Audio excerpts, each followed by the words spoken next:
गौतम बुद्ध ने बेचैन मन को शांत करने के कुछ तरीके बताए हैं, जिनको हम गौतम बुद्ध के दिए गए 4 चरणों के माध्यम से समझेंगे। अगर हम इन बातों को अपने जीवन में उतार लें तो निश्चित रूप से हमारा मन कभी अशांत नहीं होगा। गौतम बुद्ध कहते हैं कि मन इतना चंचल होता है कि यदि वह नियंत्रण में ना रहे तो व्यक्ति अशांत महसूस करने लगता है। ये अशांति मन में एक पल में आने वाले सैकड़ों सवालों के कारण होती है, और यह अशांति तब तक बनी रहती है जब तक कि व्यक्ति को मन में चल रहे सवालों का जवाब नहीं मिल जाता। ऐसे में तो यही लगता है कि मन को शांत रखना बेहद जरूरी है, लेकिन सवाल यह उठता है कि आखिर हम मन को शांत कैसे कर सकते हैं। गौतम बुद्ध के मुताबिक मन को शांत करने के लिए उसे समझना जरूरी है। इस वीडियो के माध्यम से हम गौतम बुद्ध के वो तरीके बता रहे हैं जिनसे मन को समझना आसान होगा और हम उस पर कंट्रोल करने का प्रयास कर सकेंगे।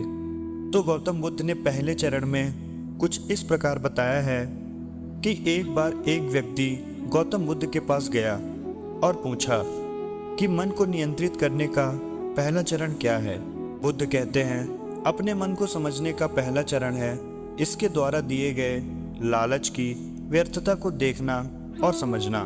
दरअसल मन जब अशांत होता है तो कई तरह के लालच देता है, और जिसने मन द्वारा दिए इन लालचों को पहचान लिया, समझ लो कि उसने मन को समझने का पहला चरण समझ लिया। फिर व्यक्ति बुद्ध से पूछता है कि लेकिन हमें यह कैसे पता चलेगा हमारा मन हमें लालच दे रहा है और वह लालच व्यर्थ है, यह कैसे पता चलेगा। इसका जवाब देते हुए बुद्ध कहते हैं अनुभव से।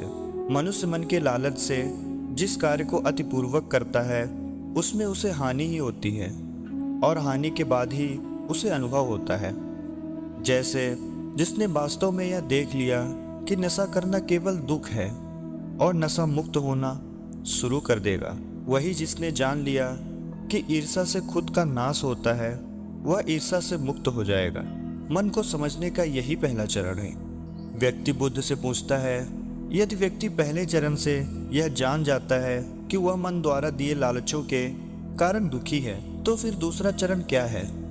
बुद्ध कहते हैं खोज पर निकलना। दूसरे चरण के लिए ऐसे व्यक्ति की खोज पर निकलना होगा जो पहले ही अपने मन को जानकर इससे मुक्त हो चुका है। दरअसल ऐसा ही व्यक्ति तुम्हारा मार्गदर्शन कर पाएगा। व्यक्ति कहता है कि लेकिन ऐसे व्यक्ति की पहचान कैसे होगी। बुद्ध कहते हैं यही तीसरा चरण है, सुनना। सुनना ही अपने मन को समझने का तीसरा चरण है। व्यक्ति कहता है क्या इसे देखकर पता नहीं किया जा सकता।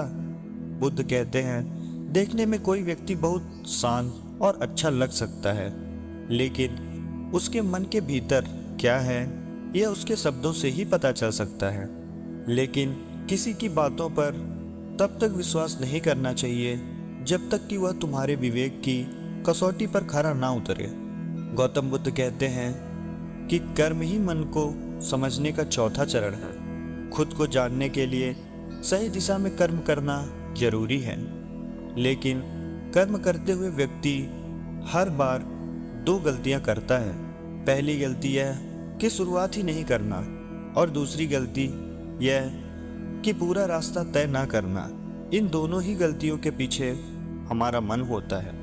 व्यक्ति अपने कर्म को पूरा इसलिए नहीं कर पाता क्योंकि वह सोचता है कि मैं कल से शुरुआत करूंगा, तो कोई यह सोचता है कि मैं असफल हो जाऊंगा।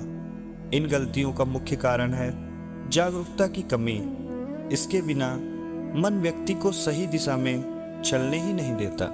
गौतम बुद्ध कहते हैं कि मन को जानने और समझने का 5वां चरण है जागरूकता। इसलिए हर कार्य को जागरूकता के साथ करें। बिना जागरूकता के साथ किया गया कार्य या फिर जिया गया क्षण मृत्यु के समान है। व्यक्ति बुद्ध से पूछता है अपने जागरूकता के स्तर को कैसे बढ़ाया जा सकता है। बुद्ध ने जवाब दिया ध्यान से। ध्यान ही मन को जानने, समझने और नियंत्रित करने का अंतिम चरण है। यानी ध्यान ही वह नाव है जिस पर बैठ मन रूपी नदी को पार किया जा सकता है। जिस व्यक्ति ने इन शुरुआती 5 चरणों से मन को जान लिया उसने अपने मन को जीत लिया, उस पर काबू पा लिया। तो इस वीडियो के माध्यम से हमने समझा कि मन को शांत कैसे रखा जा सकता है। इस वीडियो में कही गई बातों को आप अपने जीवन में जरूर उतारें। निश्चित रूप से आपका मन शांत होगा। आज के लिए इतना ही। मिलते हैं अगली वीडियो में। तब तक आप चैनल को सब्सक्राइब जरूर करें। धन्यवाद।